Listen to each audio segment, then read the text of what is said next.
yu ITV di leen dalal jàmm seen émission kennu askan wi ñu am mbégte dellu si naka noonu tey jii si aljuma ji ñu am mbégte di dalal Mouhamadoul Mokhtar Kane nekk consultant en communication et chercheur en civilisation islamique wala chercheur en civilisation musulmane. Mouhamadoul Mokhtar Kane nekk titulaire d'un DS en journalisme et donc d'un autre en communication des entreprises et des organisations ci Maroc moom tamit. moom moo taxawal association des professionnels de la communication des entreprises des organisations naka noonu Mouhamadoul Mokhtar Kane ak Cheikh Tidiane Fall génne bile livre bu am solo ñu tuddee que les savants du Sénégal anthologie des oulémas et des figures religieuses musulmanes de Saint-Louis loolu dañ ko faram-fàccee ci kanam tuuti si deuxième partie émission kennu askan wi. tey nag dañ fa seen waxtaanee lépp lu jëm ci wàllum communication si période bi ñu nekk communication ci wàllum crise sanitaire démb tey ak suba Mouhamadoul Mokhtar Kane man lay dalal jàmm ci plateau kennu askan wi fii si ITV. jërëjëf El Hadj Malick maa ngi lay nuyu di la gërëm di la sant ci invitation bi. di nuyu itam seen téléspectateurs yi ñuy seetaan fii ci Sénégal ak ci bitim réew. di rafetlu sa liggéey. léeg-léeg ñu suivre la. jërëjëf. jërëjëf. gis thématique yi ngay développé. donc mu nga xam ne dafa dëppook actualité bi. donc loolu lu am solo la di ñaan yàlla suñu waxtaan wi lee ñu tàmbali ko ci bismillah rahmaan rahim mu nekk ci alhamdulilah rabbil alamin mu nekk njëriñ pour ñi ñuy seetaan ñëpp. alors Mouhamadoul Mokhtar Kane nga nekk consultant en communication et chercheur en civilisation musulmane. Mouhamadoul Mokhtar Kane jamono ji Sénégal dafa nekk di jànkonteel jafe-jafe wala tamit mën nañu wax ni sax au-delà du Sénégal àdduna bi yëpp mu jëm ci wàllum feebaru mbas bi di coronavirus. alors yow mi nga xamante ni sa xam-xam dafa màcc ci wàllum gëstu nga nekk tamit communicant sa xam-xam màcc ci wàllum communication nga yàgg def ay gëstu alors ci wàllum communication suñu defee rappel historique d'abord. jëm ci pandémie bi lan ngay wax. waaw bu ñu doon def rappel historique. daañu gis ni mbas du lu bees ci réew mi yàlla dafa dogal dañ doon def gëstu ci ouvrage bi nga doon wax nii. mu doon premier tome bi deuxième tome bi ñu koy waajal alors ñu tegtal ma benn góor gu nga xam ni. dafa joué benn rôle bu am importance ci wàllu mbas. ci jamono yu jëkk ya ku ñuy wax Serigne Moussa Diop. nekkoon imam ratib bu Ndar jiite na jumaawu Ndar lu tolloog fanweeri at 1935 ba 1965. alors ki ñu doon informé wax ñu ni am na rôle bu rëy bu mu joué ci wàllu mbas ci dans les années 1917 alors bi ma waxee loolu ma ni kon loolu daañ ko gëstu xool mbas moomu naan la demee woon. li ñu taxoon a jóg sax mooy def gëstu ci góor gi jaar-jaaram. xam aussi lan la liggéey ci wàllu diine. waaye bi ñu demee ba Archives nationales ñu ni comme que agsi nañu fii dañ ci profité xool mbas moomu ñuy wax ni góor gi joué na ci rôle mbas moomu nan la bindoo woon nan la tuddoo woon. waaw gëstu yi dafa wane ay mbir yu yéeme am na mbas mu nga xam ni dal na ci Sénégal peste la woon. li mu yóbbu na ci doomu aadama bëri na. parce que léeg-léeg nga dégg ñu naan mbas mu mel nii mosu fi am. déedéet alors que amoon na fi. am na sax yu ko jiitu. gëstu yu ñuy def gis nañ ni diggante 1867 ba 1945. Sénégal am na ay mbas yu bëri. léeg-léeg choléra la daan doon léeg-léeg mu nekk peste. léeg-léeg mu nekk fièvre jaune. waaye ci diir boobu. am na ñetti date yu nga xam ne ñetti mbas yu nga xam ne moo ci gën a metti ñaar yu fièvre jaune benn bi 1881 la woon. am na bu ko jiitoon 1878 ak bii may wax nii mooy mbas bi nga xam ni 1914 sax la dugg Sénégal. parce que peste la woon. mais Ndar ma nga fa dugg 1917. 1917. toog na fa ñeenti at. li mu yóbbu ci doomu aadama bëri na. statistiques yi ñu gis ci archives yi. moo di ni ci diir boobu ñeenti at yooyu. ñaari junne nit ñàkk nañ ci seen bakkan. ñaari junni nit. ca Ndar rek. 2000. waaw diggante 1917. 1918 1919 ba 1920. xam nga loolu lu metti la. bon Dakar fii 1914 la fi dugg defe naa junne ak ñeenti téeméeri nit la fi faat. waaye ca Ndar dafa créer benn crise bu doy waar bu nga xam ni. lañ ca jàngat. dafa feeñaat ci mbas mi. waaw parce que mbas moomu. dafa ñuroog lool ci ay fànn yu bare li xew tey jii. alors Ndar lu tax moor yi tolloon ba 2000 lan moo waral situation boobu la lu tax mbir mi takkarnaase woon foofu la. li ko waral mooy nañ ko gérer xam naa baaxul itam.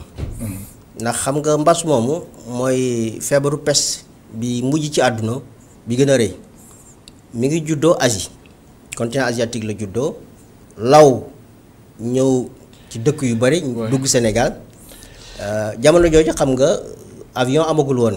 amoon na sax waaye ñi buñ daan tukki bateau lañu daan jël. bateau yi ñoo fi indi mbas mi te xam nga peste kaña yi ñoo koy indi kaña yi ñooy yor doomu jàngoro ji fu ñu dem yóbbu ko fa. alors kaña bateau yi nga xam ne dañ daan indi marchandise yi ñoo indi mbas moomu dóor ko Sénégal mu dugg Ndar léegi bi mbir mi feeñee autorités yi jubawuñu woon seen biir te loolu dafa mel ne xaw na feeñ tuuti ci ni ñuy gérer suñu mbas mi. dafa amoon ñaari camp gouverneur bi ku ñuy wax Ferdinand Lévesque. moom dafa ni woon nañu waxtaan ak population yi. service de santé yi ak service d'hygiène ni loolu day yéexal mbir mi nañu song mbir mi daan ko nañu jël ay mesures draconiennes mu féete bor. gouverneur bi donc gestion politique la doon def alors service d'hygiène ak service de santé yi ñoom gestion sanitaire la ñu bëggoon def. léegi bi loolu amee population yi yëgoon nañ ni mesure draconienne yi ñu bëgg jël ñoom du leen arrangé. ndax commencé woon nañu. di wax ni léegi néew yi service d'hygiène moo koy jël si. di wax ni maladie yi dañ leen war a yóbbu isolé leen. di wax itam ni nañu dakkal daje yi maanaam xew yi lépp lu jëm ci tàkk ngenteeg. yu mel comme li xew jamono ji comme li xew jamono ji. kon da nga gis ay similitude. dafa am ay similitude. mesures yooyu biñ ko tàmbalee jël. population yi dañu fipp. ñu d'accorduñ ci. alors am sax loolu waaw. am sax seen ay leaders locaux yu nga xam ni dañu gën a xam taal bi. ni ñoom autorités yi bu ñu fi ñëwee bu leen kenn déglu. mais si sa gis-gis lu waral li ni mel ba population bi jamono jooju tamit doon fippu wàllum communication la. wàllum communication ba amoon ay failles. nañ ci biir problème communication bi njëkk ci biir administration bi. ci biir maanaam divergence bi am entre gouverneur administration am. ak service de santé ak service d'hygiène. donc loolu déjà indi woon na problème. beneen bi mooy fi ñu jaar pour wax ak population yi xëy na baaxul woon itam. ndax population yi bi ñu yógee mesures yooyu dañu fippu service d'hygiène bu daan ñëw di jël si néew dañ daan dal seen kaw. jàmmaar ak ñoom. alors loolu li may wax nii quartier Gendar surtout le concerné. ñi xam Ndar xam nañu ni Gendar moo nekk ci booru géej gi. tax ak sanc ba. feebar bi sanc ba la juddoo law dem lu gaaw dem Gendar Gendar moo doon épicentre bi. li ëpp ñi faatu ci nit Gendar la woon. léegi nag ñoom. mesures yooyu ñu jëloon. arrangé wu leen dañ ñu woon ñoom dañ leen singali maanaam dañ leen stigmatiser. loolu lu tax kenn defu ko ci yeneen quartier yi. ñun leen nag feebar bi fii la gën a méttee loolu moo tax ñu jël mesures yooyu. kon su ma la déggee bu baax Pape Makhtar wala Mouhamadoul Makhtar kan ndax xam naa ni Pape Makhtar bi laa gën a tàmm. alors wàllum communication kon ci lu jëm ci wàllum crise sanitaire. communication bi am na nu muy amee ay rëq-rëq mën na am impact bu doy waar si askan bi ñu ngi jëlee feebar yi wala ñoom aussi seen façon yi nga xamante ni ay recommandations yu leen di dettal fekkee ni defuñ ko nu mu waree communication mën na si am part de responsabilité. loolu boo xewoon Gendar ci jamono jooju. ndax pédagogie bi waroon am. ñu expliquer population yi ba ñu comprendre loolu amul woon. alors bi ñu demee ba gis ni mbir mi ngi tar. ñi ñaa ngi dee. alors ñu xalaat impliqué maanaam dugal ci kilifa diine yi. alors imam ratib bi fa nekkoon jamono jooju ku ñuy wax Mën Ndiaye Sarr. di doom ci Kadi Ndiaye Sarr. moo doon imam ratib woo nañ ko mu ñëw. ñu woo itam le cadi du tribunal musulman jamono jooju ku ñuy wax Aynina Seck moo doon kàddu tribunal musulman. di frère ci Dour Seck Bouyel Mogdad. di doom ci Bouyel Mogdad Seck. waaw kilifa diine yi nekkoon biir Gendar aussi chef de quartier yi ñoo ñëpp jëm nañu impliqué waaye sottiwul. ndax waxtaan wi. li taxoon mu metti population yi bi ñu nee d'accord ñu bëgguñu woon déglu kenn. bi mbir mi continuer Blaise Diagne nga xam ne jamono jooju moo doon député du Sénégal. jóge na Dakar ñëw ñaari yoon Ndar pour def médiation. waaye ñoom ñu jàpp fi ñu jàpp rek. waaye nag nit ñaa ngi dee. ndax 1917 la tàmbali. 1918 ci la ñu am ay maanaam lim bu jéggi dayo 1918 1917 am nañu 300 et quelques morts. mais 1918 1333 morts la ñu am. te li ci ëpp encore 80% yi mën naa wax ni Gendar. alors léegi suñu dellu si jamono ji nga xamante ne nekk nañ si deuxième vague bu Covid-19 alors gis nañ kilifa diine yi kilifa aada yi. gis nañ xalifa généraux yi xalif général des Tidiane tey si suba def na déclaration xalif général des Mourides démb Makiyu Faye wax na si turam fan yi tamit defoon na déclaration ñu gis aussi archevêque bu Dakar monseigneur Benjamin Ndiaye moom tamit kenn demul mu des ñu gis kilifa diine yi xalif yi ñoom ñëpp tamit ñu ngi taxaw vraiment ngir ñaax askan bi alors kon lii yëpp day wane ni que ni ñoom seen kàddu mën na si jouer rôle gu am solo ngir nit ñi aussi mën a respecter mesures barrières. waaw bala maa tontu ci loolu. dina àggale tuuti les faits yi nga xam ne moo amoon. fa ne nan la mujjee. à Saint-Louis. ndax 2018 bi dem mbir mi demee ba ëpp jéggi daga dañu décréter état d'urgence. oui comme jamono ji waaw. confiné Gendar. bi ñu confiné Gendar alors donc dañ leen jaay doole. malade yi ñu isolé leen yóbbu leen fi ñuy wax le lazaret xam ngeen la. bu njëkk Ndar dafa amoon lazaret. mooy béréb yi nga xam ne fa la ñuy ber malade yi ak cas contact yi. cas contact yi itam dañ leen yóbbu lazaret pendant 10 jours comme ni ñu ko doon defee fii. alors kër yi nga xam ne yëpp dafa amoon malade. ñu lakk leen. waaw ñu lakk leen waaw léegi boo demee Ndar daa dégg ñu naan. at ma ñu lakkoon Gendar at moom la woon 1918 la woon entre le mois d'août ak le mois de novembre. donc noonu la ñu réglé crise bi ñi nga xam ne ñëpp amoon nañu kër ñu tabaxaatal nañu leen kër. donc ñu dellu si waat. mais loolu xel xalaatu ko jamono jii de. déedéet leen xalaatu ko jamono jii. xel xalaatu ko de. loolu moom mënul am. jamono jii mënul am de vraiment mënul am jamono jii. alors ñàkk waxtaan boobu nag xëy na moo indi loolu aussi. maanaam mesure draconienne yooyu. li nga wax ci kilifa diine yi. fële dañ leen yéex a impliqué. ci histoire mooy si histoire bi nga doon expliqué léegi. expliqué léegi. parce que dem nañu ba nga xam ne le mal était déjà fait bi ñu leen woowee bon kenn dégluwu leen bii yaakaar naa ni itam ca njëlbeen waroon nañ ci teel a jóg. bii nii waaw teel a impliqué kilifa diine mais gis naa ni implication bi xaw na yéex. parce que xam nga li ñuy wax approche communautaire. oui. dafa laaj ingénierie sociale. maanaam foog nga xam askan wi nu mu bindoo. nan la organiser woo nit ñi lan la ñuy xalaat maanaam ci feebar bi ñan la ñu may baat. ñan la ñuy déglu. donc yooyu yëpp dafa am importance. histoire maanaam bi ñu nga xam ne dund nañ ko ak itam nan la ñu gisee maanaam seen opinion ci mbir mi xew. donc yooyu yëpp dafa am importance seen cosaan seen aada. yooyu yëpp da nga ko ci war a dugal. alors ci histoire bu ñu delloo encore ci histoire. oui. am na mos a am Ndar ñuy ñàkk population yi. encore Gendar la woon sama mbokki Gendar yi. ñu bañ. ni duñ ñàkku bi tubaab bi ñëwee wax ko Seydi Hadji Malick Sy radiyallahu anhu ñu expliquer ko baax li ñu bëgg def. ak njëriñu ñàkk gi daf leen baax na ëllëg incha allah man dinaa dem ñàkku ji bi mu demee ñàkku ji. ñëpp topp ci. donc ñun am nañu loolu signal la. kon jamono ji tamit ak mbirum vaccin bu ñuy wax. loolu aussi mën nañ ko xaarani. mën na ne vraiment sénégalais yi askan bi ñu adhéré. moom la ñuy wax la pédagogie par l'exemple. très bien waaw Seydi Hadji Malick Sy foofu pédagogie par l'exemple la joxe.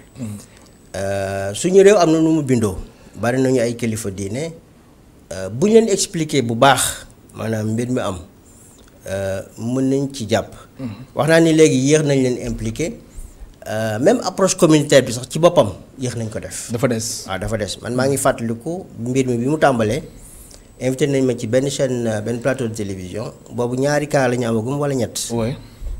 ma ni spot yi ñuy def maanaam sensibilisation beeg yooyu campagne bi au niveau médiatique baax na trop. waaye mbir mi li ma gis mooy population yi ñoo koy réglé. nañu def approche communautaire nañu wàcc ba ci population yi. organiser leen ñu boole ci képp ku nga xam ne mën nga ci dugal sa loxo pour ñu mën saafara jàngu jële loolu itam yaakaar naa ni dawal nañu 2 ba 3 weer ñu koy soog a def. donc retard yooyu baaxul ci situation yi mel nii. alors gis nañ vaccination bi ci wàllum communication nan la autorité yi war a doxalee fan nañu war teg seen tànk su ko defee askan bi mën ko dégg bu baax. que ni ñu gëm ni vraiment vaccination bi su jotee ñoom aussi dinañ ñàkku ndax am na si ñoo xam ne seen xel ba léegi dalul. waaw loolu du yomb nag. du yomb parce que ni mbir mi bindoo la ak liñ ci wax yépp ci médias yi ci réseaux sociaux yi. comme ni nga ko waxee ñu bari seen xel dalul. man li ma gis mooy xam nga ci wàllu communication sociale lépp looy def danga ko war a teg ci xam-xam. yu mel nii dafa laaj balaa ñuy def vaccination yooyu nañu def étude dañu def enquête d'opinion ak étude. ñu laaj Sénégalais yi ndax pare nañu pour ñàkku loolu benn. ñi nga xam ni dañuy wax ni parewuñu ñu laaj leen lu tax daañu joxe ay tontu. oui bien sûr. ñu laaj leen itam lan la ñu mën a def ba dalal seen xel. donc pédagogie boobu foog ñu am ko. données yooyu yëpp ak yeneen données foog nga rassembler ko ñu càmbar ko jox ko ay spécialistes ñu xool ko bu baax ci yooyu la ñuy mën a tibbee maanaam ay message pour véhiculer ko. kon jamono ji loolu war nañ ko def. loolu war nañ ko def xaw ma ndegam tàmbali nañ ko wala déet. oui mais fekkee ne tàmbali wuñ ko war nañ ko def. war nañ ko def waaw loolu bu ñu ko deful dina indi problème yu bëri mën nañ ci am sax de mauvaise surprise bon li ñu déggagum moo di nii. am na ñaari groupe yu ñu identifié mooy maanaam ñi nga xam ne ñooy priorité. mooy le personnel de santé. ak itam ñi nga xam ni mag lañu. nga xam ne am nañu plus de 65 ans jëm kaw. ak ñi nga xam ne dañuy wéyaale feebar. parce que gis nañ ni Covid bi li muy bañ mooy. ñi wéyaale feebar. ñi wéyaale feebar xamante ni feebar dafa nekk ci ñoom. voilà moom la ñuy wax comorbidité. oui. alors dañuy ñooñu ñooy nekk priorité waaye même ñooñu sax dañ leen war a boole ci enquête bi. waaw donte. dañ leen ber ci premier groupe bi. man ci sama gis-gis dañu war def une vaste enquête maanaam ci réew mi yëpp bu ñu koy amal itam ci Ndakaaro. parce que Ndakaaro rek représenté wul Sénégal.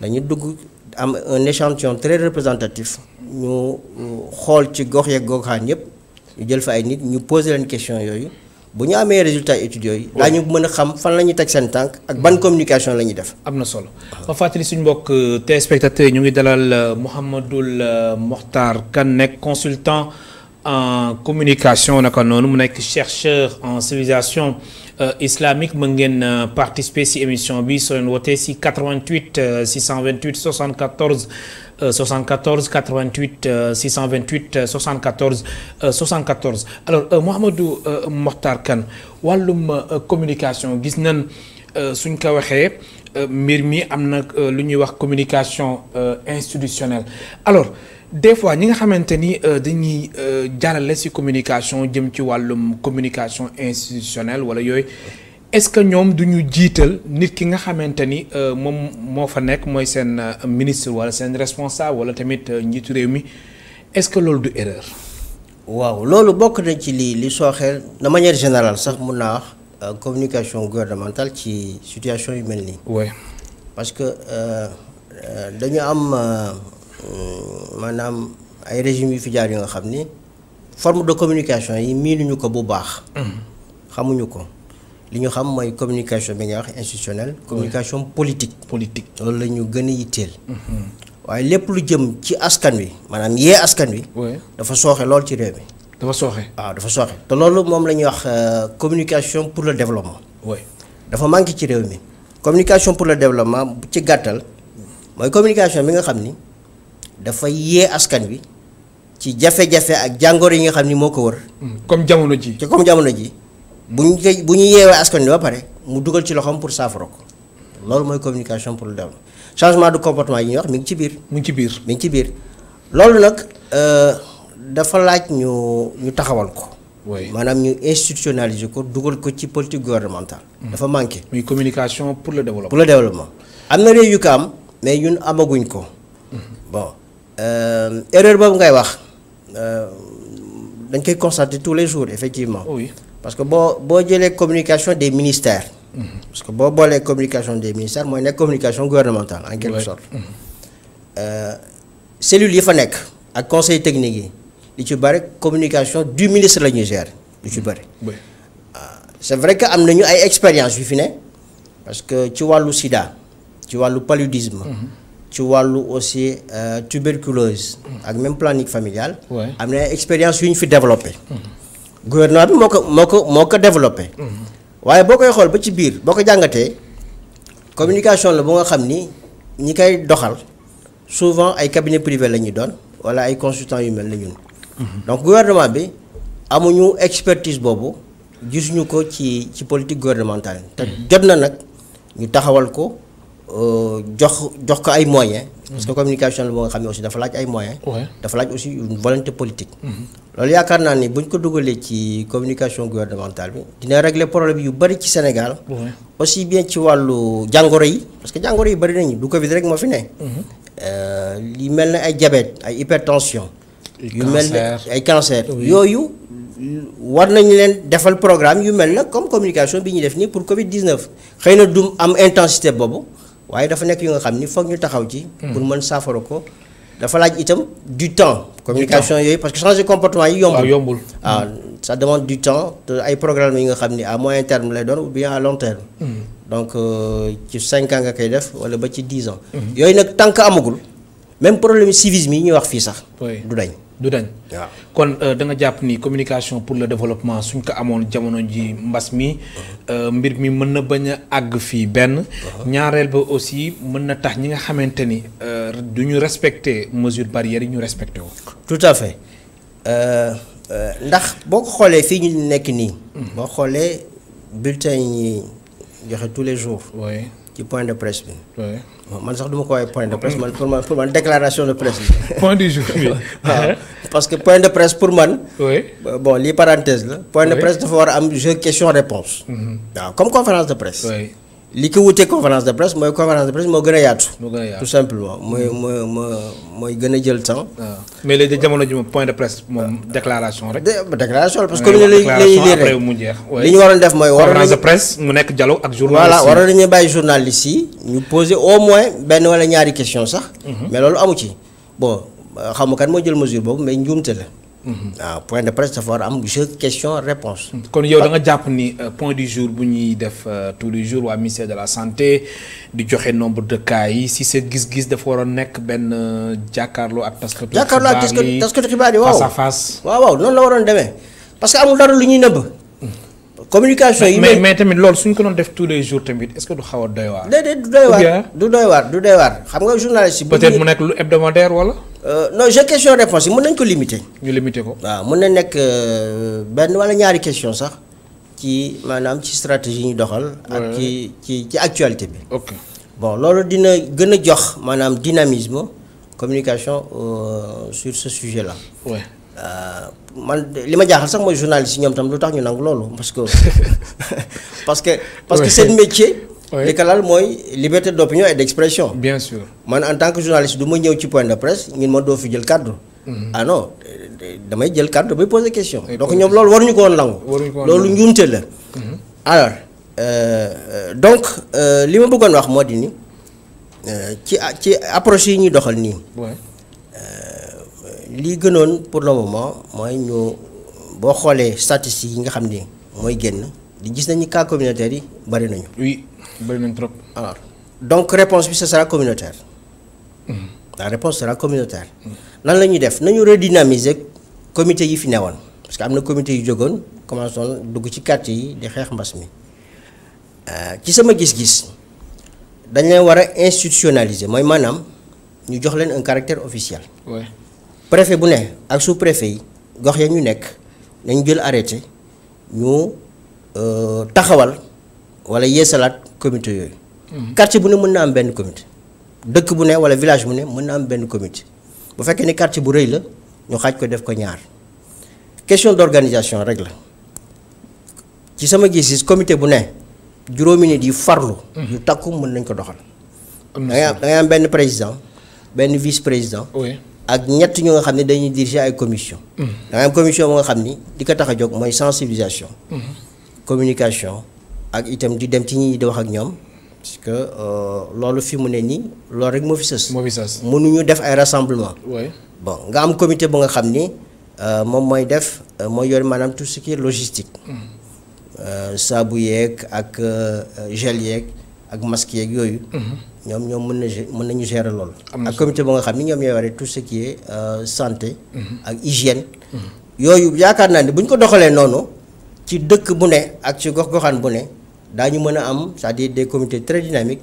daañu mën def le travail terrain parce que boo ko xool seetloo am na Sénégalais yu bari yu nga xam ni ba léegi bon am na ñoo xam ni gëmuñu sax mbas mi bon loolu lu jaadu la du ma ni sax lu jaadu la mais lu nga xam ne gis nañ ko ci situation yu bari waaw gis nga sida bi mu feeñee dans les années 80 am na gëstu ñu defoon ci France ñu gis ne am na ñoo xam ni gëmuñu woon feebar li tax ñu gëm ko mooy foog am ku leen jege génn àdduna wala ñaari nit sax yu leen jege yu génn àdduna yu mel noonu aussi dafa situation dafa am fii am na solo am na suñu téléspectateur bu njëkk bu nekk ci ligne bi ñu jël ko allo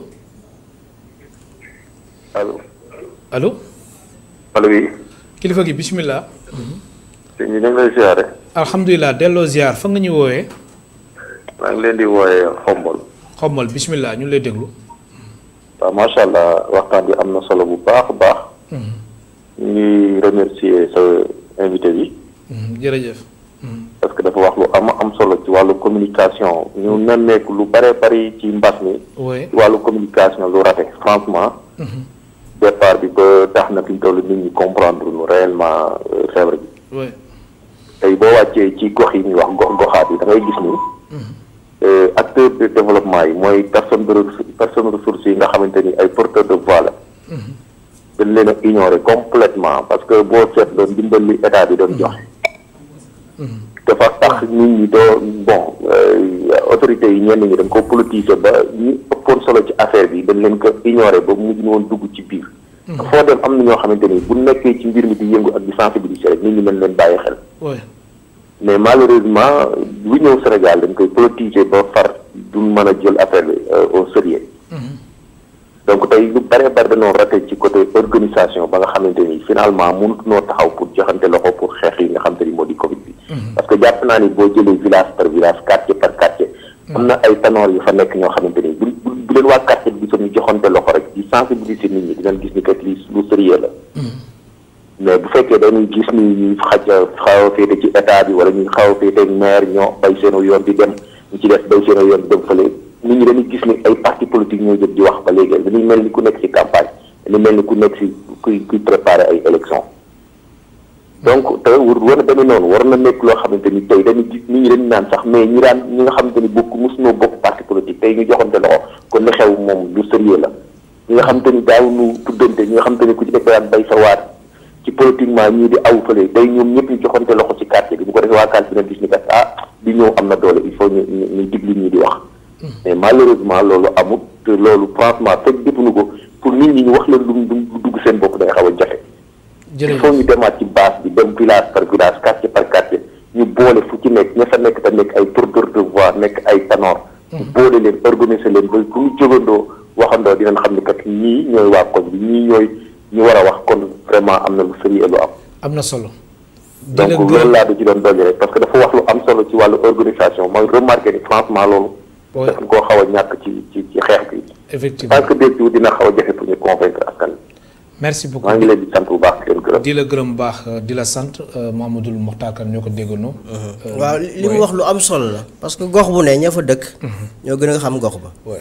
donc ñoo gën a mën a indi ay solution ci problème yu mel nii. wax na lu am solo ci maanaam communication de proximité bi. loolu dafa bokk ci approche communautaire. moo ni léegi tey jii am nañu ñoo xam ne ba léegi ñoo ngi def ay xew. ci ngénte ak ay takk da ngay gis ni ñuy daje. te loolu dañ ko aaye waaye bu fekkoon ne quartier bu ne am na comité bu ñu yëgee loolu ñoom mën nañu woon waxtaan nag ñi def xew mi ci njëkk ak teraanga neen lii kat dañu bëggoon mu dakk ndax day yokk feebar bi et cetera mais loolu dafa des dafa des donc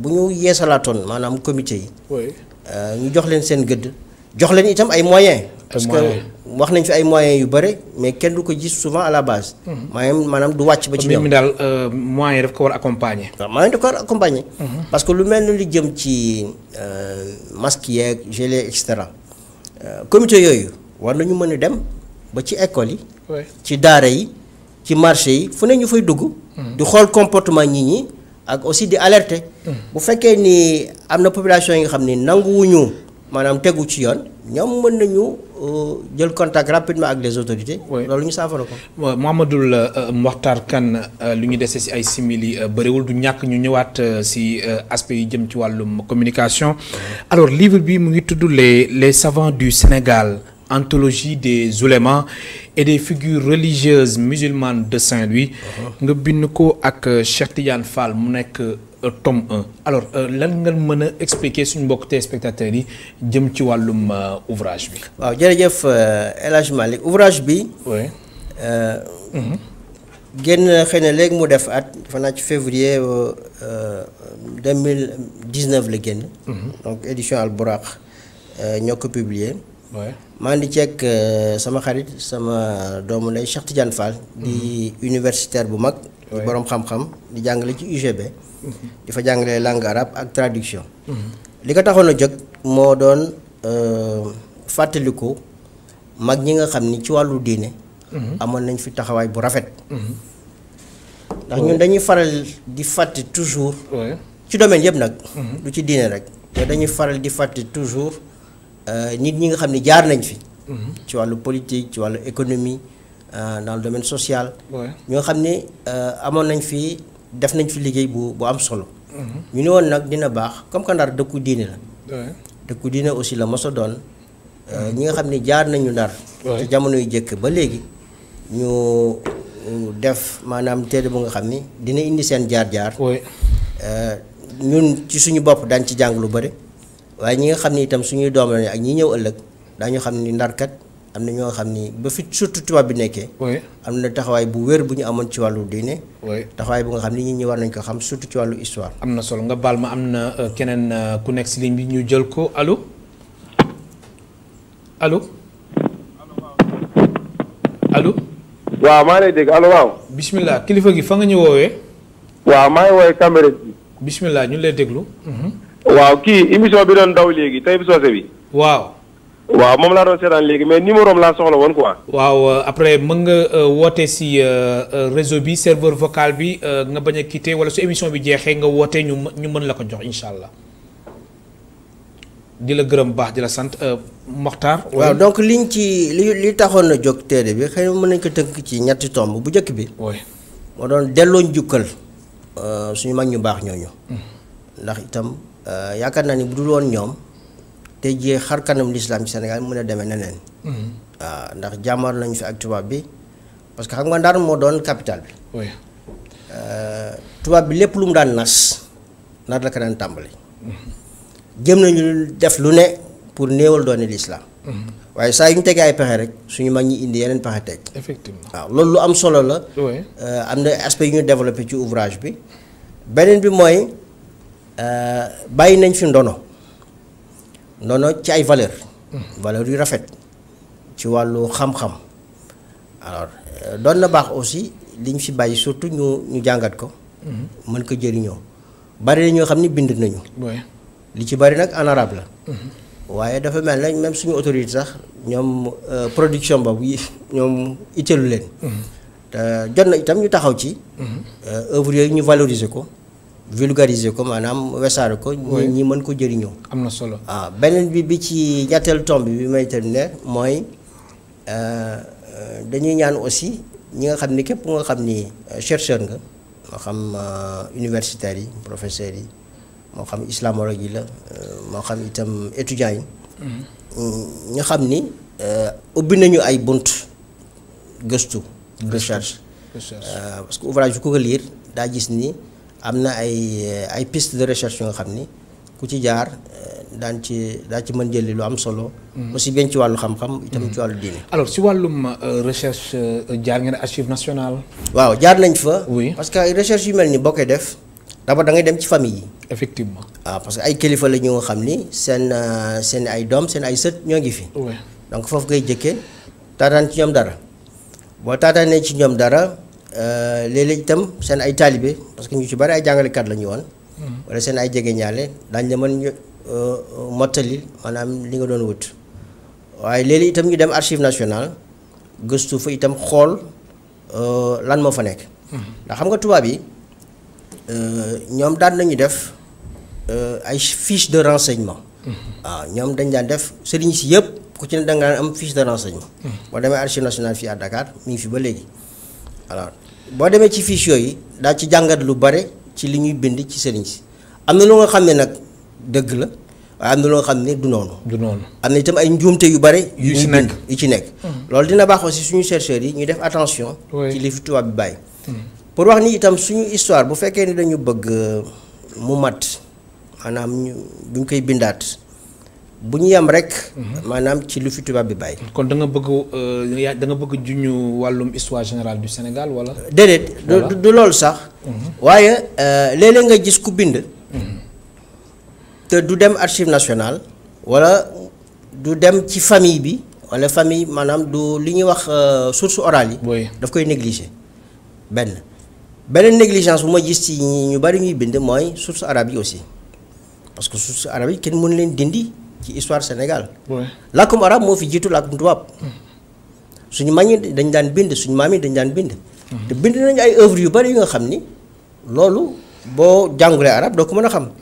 donc yenn historiens yi ak yenn chercheurs yi li ñu leen di ñaan mooy ñu rapproché wu c'est-à-dire ñi nga xam ne ay arabophones lañu des arabisants pour mën a am yenn source d'information yi. loolu bu ñu ko defee yaakaar naa ni li ñu bind dina gën a wér daañu gën a xam ni histoire Sénégal nekk na loo xam ne lu am solo te ñëpp daañu ci mën jëriñ. alors si seen gëstu bi mag yi nga xamante ni ñoo nekkoon Saint-Louis. lii di ñu renvoyer que ni ñu bëri soo nee ndar nga dëkk wala ndar nga jóge ñoom dañ naan forcément kii jàng na alxuraan. alors loolu yëpp muy wane ni liggéey bu am solo bi nga xamante ni mag ji def nañ ko fa. loolu feeñ na waaw ci suñu liggéey bi la. ndax comme ni ma ko waxoon léegi tubaab bi laataa mu ñëw daara la fi fekk. daara la fi fekk mu nekk la seule institution bu nga xam ne moo doon jàngale de manière formelle. donc képp ku daan juddoo ndar foog nga jaar ci daara d'ailleurs ba léegi sax loolu tradition la à Saint-Louis.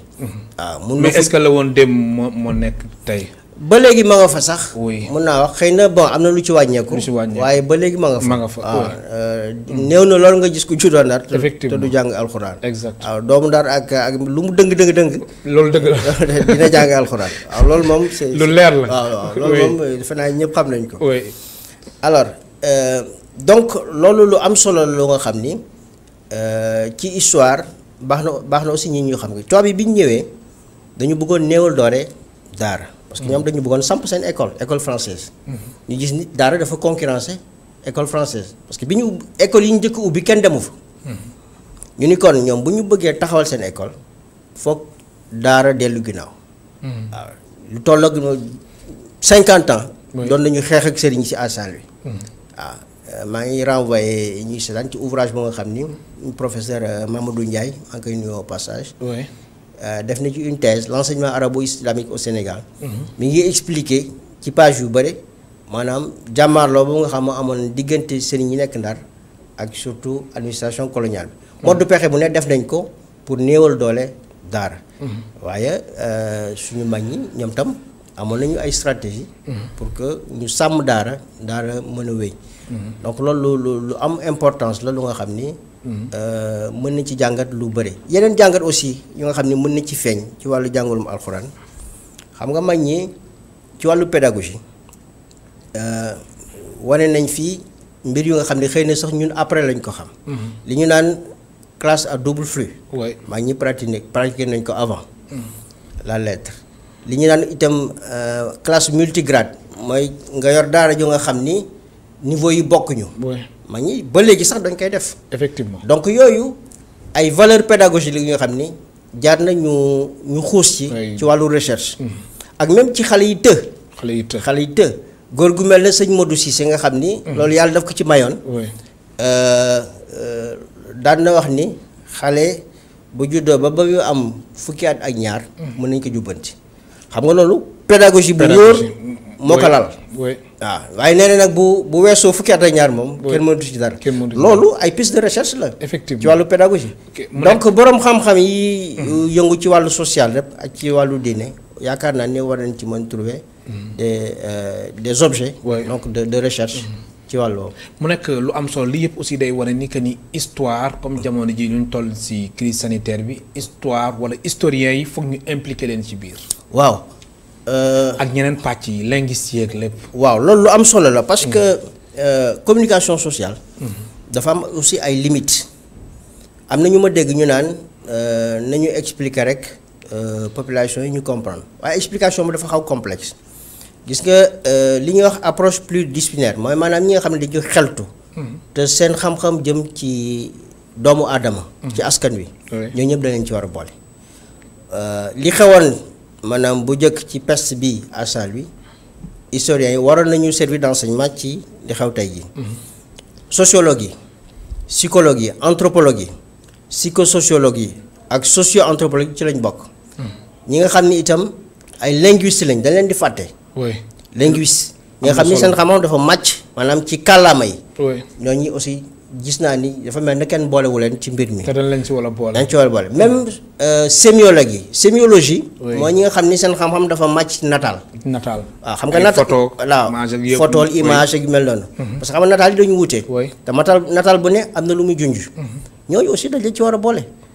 donc communicants yi journalistes yi ñooñu ñëpp dañu war a boole. ñu travailler ensemble def li ñuy wax interdisciplinarité ñu boole seen xam-xam génne lu nga xam ni dina jëriñ. surtout stratégie yi ñu mettre en place. sur le plan communication. am na solo Mokhtar Kane Mouhamadul Mokhtar Kane man lay gërëm baax di la sant alors livre bi disponibilité am fan la nekk exactement. waaw livre bi bëggoon nañ ko nag présenter au public. mais xam nga crise sanitaire bi moo taxoon boobu léegi defuñu ko. ak ñàkk jot bi itam. oui. ndax Cheikh moom il enseigne à l'université. man ci ay projet de développement lay yëngu. librairie Alburaq bi nekk fii rue Amadou Assane Ndoye mi ngi nekk résidence Serigne Babacar Sy. donc ñoom ñoo koy commercialiser. incha allah ñoo ngi préparé deuxième tome ba nga xam ne avancé na lool. yaakaar nañ ni ci 2021 bi dina génn. prévoir nañ sax un troisième tome. loolu lañ ko bëgg doxalee. am na solo voilà c'est ça. du ñàkk sax nga ñëw fi ak Pape Alioune Sarr si émission Belle Ligne wala tamit émission bi jëm ci wàllum histoire Mbor ak Mohamed Kandji. incha allah ça me fera plaisir incha allah. di la gërëm baax di la sant. jërëjëf El Hadj Malick. mu nekkoon Mouhamadul Mokhtar Kane nekk consultant en communication naka noonu mu nekk chercheur en civilisation musulmane mu nekkoon tey suñu gan ci émission Kennu Askan Wi di ko gërëm baax di ko sant mbokk téléspectateurs yéen tamit amul seen fay. ñu leen di gërëm baax di leen sant ba altine incha allah ñeenti waxtu.